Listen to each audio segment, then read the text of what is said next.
Bonjour à tous et bienvenue dans ce nouvel épisode du podcast Sensorium. Soyons honnêtes, est-ce qu'il vous a déjà arrivé de devoir faire une tâche ultra importante, comme travailler, apprendre, lire, écrire un post, mais d'avoir clairement zéro énergie et zéro motivation pour vous y mettre? Ça nous est tous déjà arrivé. Mais à ce moment-là, il nous reste deux options. La première, c'est la procrastination, l'art de remettre à plus tard, à beaucoup plus tard, voire presque à jamais. Ou alors, simplement forcer. On fait les choses parce qu'il faut les faire. Et si justement il existait une troisième option? Une option qui ne lutte pas contre votre nature, mais qui travaille avec votre physiologie. Cette troisième voie, c'est tout l'objet de notre discussion et de ce podcast aujourd'hui. C'est l'art de passer de travailler plus à travailler mieux. La clé, c'est de synchroniser votre productivité avec vos rythmes biologiques, donc les fameux cycles ultradiens. Ce sont des vagues d'énergie d'environ 90 minutes qui rythment nos journées. Et donc, plutôt que de leur résister, on va apprendre à surfer sur ces vagues, un peu comme le surf que j'ai fait à Bali, mais sur notre propre physiologie, pour accomplir plus en moins de temps. On va décortiquer comment exploiter au mieux ces pics d'énergie et quoi faire exactement quand notre attention commence à flancher. Alors, accrochez-vous, aujourd'hui, on est parti pour conquérir le focus ultime. Avant toute chose, commençons par comprendre ces fameux cycles ultradiens que j'ai évoqués en introduction. Notre attention, ce n'est pas comme de la neige au milieu d'une montagne ou au sommet d'une montagne, toujours présente. Naturellement, elle fluctue parce qu'on est un être vivant. Et des fois, il y a donc des cycles de 75 à 90 minutes qui sont toujours suivis par des périodes de creux d'environ 20 à 30 minutes. C'est ce qu'on appelle les cycles ultradiens.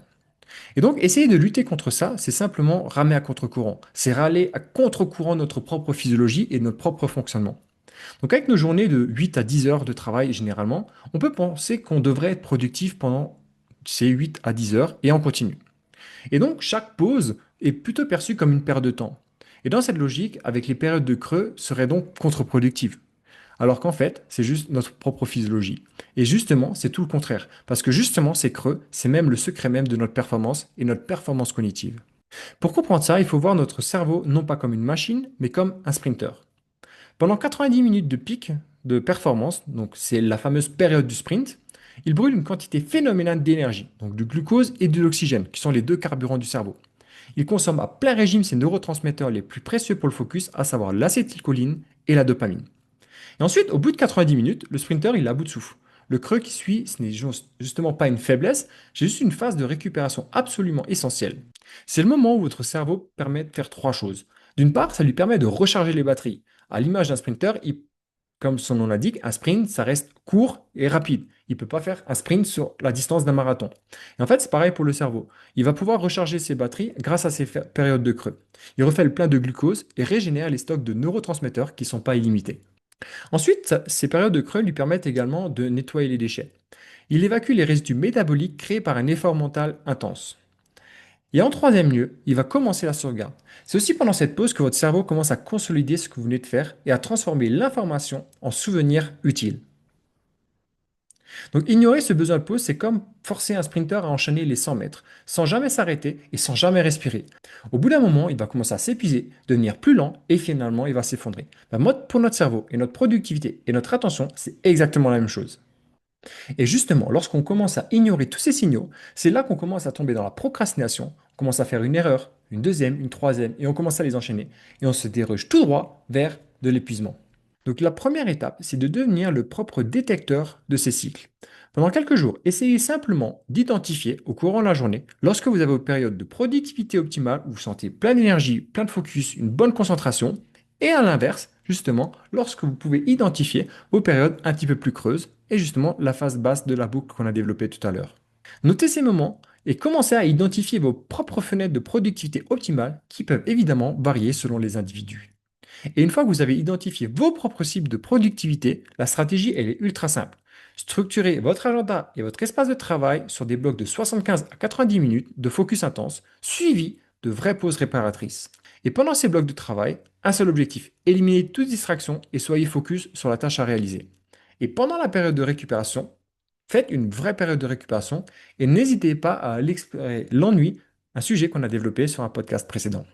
Maintenant que l'on sait quand travailler, simplement en respectant nos cycles et notre propre physiologie, voyons comment démarrer une session de focus de la manière la plus explosive possible.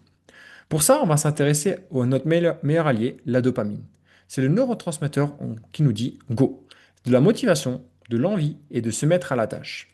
Et pour avoir une dose juste avant de commencer, je vous propose un exercice très simple, à savoir la saccade oculaire horizontale. Pour ça, rien de plus simple. On peut prendre deux points d'un stylo ou les deux pouces. Simplement, on va chercher à s'autograndir, comme si un fil qui nous tirait sur le plafond. On peut le faire assis, on peut le faire debout, peu importe. L'objectif étant de faire un mouvement de saccade oculaire. Donc pour ça, rien de plus simple. On peut prendre un stylo ou les deux pouces. On va tendre les bras ou simplement les œufs vont sauter, faire une saccade d'un pouce à l'autre, le plus rapidement possible. Donc pendant 30 secondes à une minute, on va fixer le pouce gauche, le pouce droite, sans que la tête ne bouge, et les œufs vont passer de gauche à droite. Ce qui est important, c'est un mouvement de saccade oculaire, ce qui veut dire que ce n'est pas la tête qui doit bouger de gauche à droite. La tête reste bien fixe, on reste le plus grand possible, et les yeux viennent passer de gauche à droite le plus rapidement possible, pendant 30 secondes à 60 secondes. Idéalement, on aimerait faire une saccade par seconde. Donc chaque seconde, pip, pip, pip, pip. N'hésitez pas à vous munir d'un métronome si vous en avez besoin et si vous en avez un. Alors pourquoi ce simple mouvement des yeux est si efficace? C'est un peu comme tourner la clé du contact de votre cerveau. Quand vous faites bouger vos yeux de manière rapide et contrôlée, vous activez une zone bien spécifique du cerveau qui est les centres de commandement de votre attention volontaire. Cette action, c'est un peu comme le clic de la clé de contact. Ça envoie une petite décharge de dopamine qui vient réveiller tout le système. Et cette dopamine va instantanément aiguiser toute votre vigilance, booster votre attention et surtout abaisser le niveau de distraction. Pour faire très simple, c'est 60 secondes très bien investies. On fait une petite pause sur ce podcast. Si ce que vous avez entendu jusqu'à maintenant vous plaît et vous aide à y voir beaucoup plus clair sur votre focus, n'hésitez pas à soutenir la chaîne. Le plus simple, c'est de partager ce podcast à un ami et bien sûr de vous abonner pour ne rien rater sur les prochains épisodes. Ça prend 2 secondes et ça m'aide énormément. Et c'est parti pour le troisième et dernier pilier. En réalité, il peut que malgré le fait qu'on respecte nos cycles, notre physiologie, et qu'on a ce petit shoot de dopamine permise par les saccades oculaires avant une session de travail, on peut quand même perdre notre focus. Des pensées parasites peuvent commencer à surgir. C'est normal, mais l'important c'est d'avoir une stratégie pour se recentrer rapidement.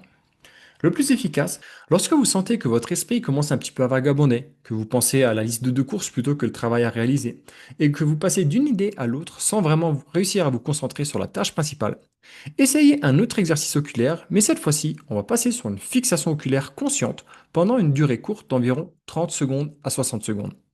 Pour cet exercice, tout simple, on va respecter le même critère de réalisation. On va chercher à s'autograndir, on peut le faire assis ou debout. On va chercher un point qui est environ à 5 à 7 mètres et on va le fixer précisément pendant les 30 à 60 secondes indiquées sur le plan d'entraînement. Donc, on va se lever, on va s'autograndir, on va fixer le point qui est environ à 7 mètres et on va respirer en carré. Donc, 4 secondes d'inspiration, 4 secondes où on bloque, 4 secondes d'expiration et 4 secondes où on bloque. Donc, ça fait 4, 4, 4, 4. Donc, je fixe le point, j'inspire pendant 4 secondes, je bloque avec l'air dans les poumons pendant 4 secondes, j'expire pendant 4 secondes, je bloque poumon vide pendant 4 secondes, j'inspire pendant 4 secondes, je bloque pendant 4 secondes, j'expire pendant 4 secondes, j'expire pendant 4 secondes, tout en fixant le point pendant 30 à 60 secondes. Cet exercice simple permet justement de réengager volontairement votre réseau d'attention dorsale. En ramenant votre focus sur un point visuel unique et bien précis, vous interrompez le vagabondage du réseau du mode par défaut qu'on a déjà développé sur cette chaîne et vous donnez à votre cortex préfrontal une opportunité de reprendre les commandes. C'est un mini reset attentionnel que vous pouvez utiliser discrètement et rapidement au cours de votre session de travail, dès lors que vous ressentez ce vagabondage. Un esprit distrait, c'est comme l'aiguille d'une boussole qui tourne dans tous les sens sans réussir à trouver le nord. Et la fixation oculaire, c'est comme approcher un aimant puissant. Instantanément, l'aiguille cesse de tourner et se cale sur une direction claire et unique. Vous avez trouvé votre cap. Ça marche également pour un log post pour ceux qui ont la référence. Pour conclure, le secret du focus interne, ce n'est pas de forcer votre cerveau à tenir un marathon, mais de lui apprendre à courir des sprints parfaits. En respectant vos cycles, en préparant votre départ et en sachant vous recentrer. Vous ne travaillez pas plus, vous travaillez en phase avec votre biologie. Oubliez tout ce qu'on vous a appris sur le fait de rester concentré. La véritable clé de la productivité, c'est celle-ci. Les pauses ne sont pas des interruptions de votre travail, les pauses sont le travail. Merci de m'avoir écouté et on se voit à la prochaine pour un prochain épisode. Ciao ciao.